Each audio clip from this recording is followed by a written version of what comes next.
无人机即卖已经成做是现代战争的装备之一。咱的国军呢嘛，甲美国买上亲者。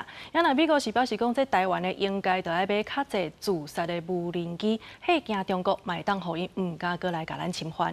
因为专家是表示讲，即卖呢咱的攻击无人机这数量上少，应该就要加倍，也爱来改变战术。 伫大家的草原出现，中科院打造摩羯无人机，负责战场情疏。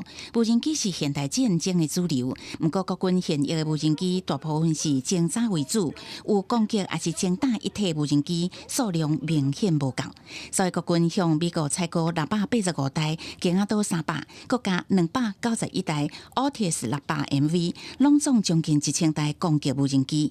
美方主张台湾应该大量购买自杀无人机，伫台海 建立地个场景。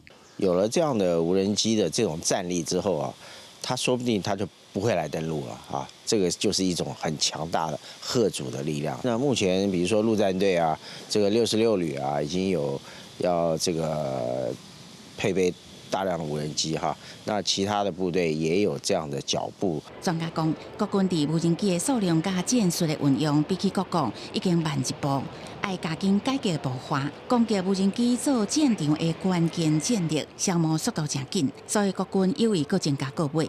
中科院嘛持续研发攻击型的减伤无人机。当台湾面临中共军事扩张的威胁，美国伫外交政策杂志刊载专家的文章，提起赖总统就任了后，对中共强硬的发言，相关台海战争的风险，认为美国总统川普应该甲台湾小管一下。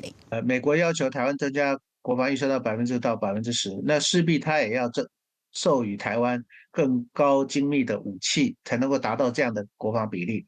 那是不是代表美国不应该卖台湾武器，否则也是挑衅中国？文章提起，川普应该模仿小布希，敦促台湾爱小责的，两方找到一个理由落台，才会当减少两方紧张的情势。学者表示，美方支持台湾提高国防的预算，强化自我防卫能力，嘛引起中共的不满，所以台湾强化建军备战，才会当阻止共军侵台。公司新闻采访报道。